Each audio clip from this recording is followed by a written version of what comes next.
In our first video today, you'll be introduced to a few kanji that will help you write about where you're going and what you're doing. After this set of notes, you will be able to read and write 8 more kanji. These 8 characters will be all the new characters we will introduce in this unit. Like Unit 6, we want you to focus on the vocabulary and grammar. Our first character today means minute. Of course, a minute is part of an hour. Also, if you have all the parts of a story, you can understand it better. It's only 4 strokes. The first 2 are just hachi, but stuck together. The third stroke goes across and down the right side, and the final stroke goes down the left side. Let's write this together. Strokes 1 and 2 form a character that looks very familiar. In this character, it represents something being cut into 2 parts. Stroke 3 goes over and then down the right side, and stroke 4 goes down the left. These last 2 strokes represent a knife blade. This character started as a knife, cutting something, possibly a carrot, in 2. The parts of the character hasn't changed, which makes it easier to understand. The own readings are hun, bun, and bu. It can also be pun. You'll see that in class. The kun reading is wa, as in wakarimasu ka? This character represents early, and if you get somewhere early, you must have been moving fast. This is pretty simple, as it is just 2 characters we know smushed together. Strokes 1 through 4 form nichi, or sun, and strokes 5 and 6 on the bottom are just ju, 10. That's easy enough. Let's walk through this character together now. Strokes 1 through 4 at the top form the sun, and strokes 5 and 6 form a squished ju. To remember this character, just think about those first 10 people in the morning to see the sun. They must have awakened early. For this character, the own readings are so and za, and the kun readings are haya and sa. Our next character represents going, journeying, a line, a bank, so on and so forth.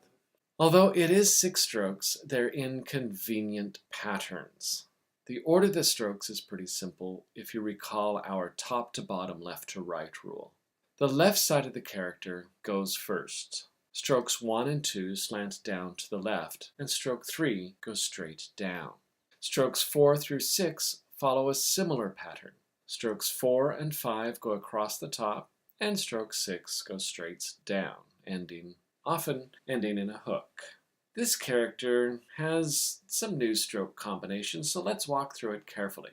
Let's start on the left side. We'll start with the first 2 slanted strokes at the top, followed by the third vertical stroke. Now the right side. The 2 horizontal strokes at the top begin this side, and our final stroke is vertical, often ending in that hook.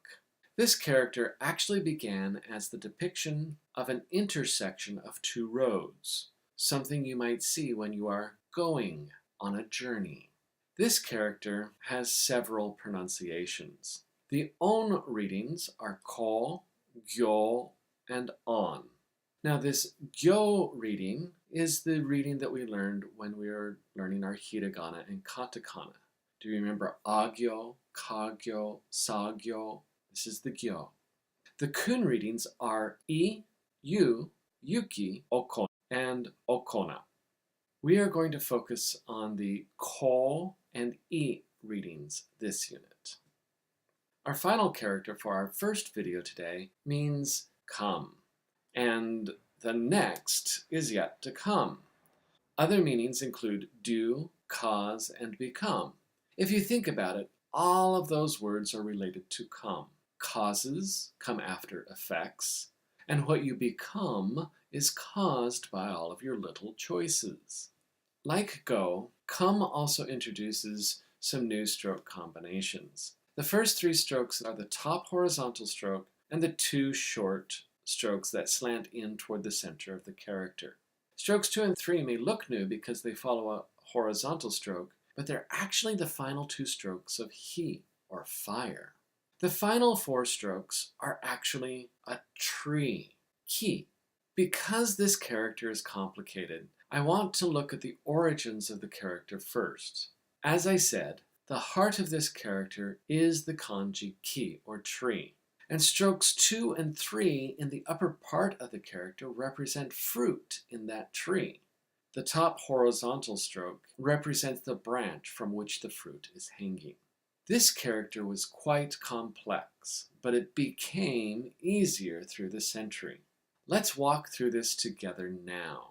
Strokes 1, 2, and 3 are the branch and the fruit hanging from it, and then strokes 4 through 7 form the tree in which the fruit is hanging. The own readings for this character are rai and tai.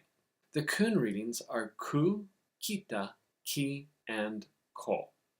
That's it for this video. Take a break and watch the next video in a bit.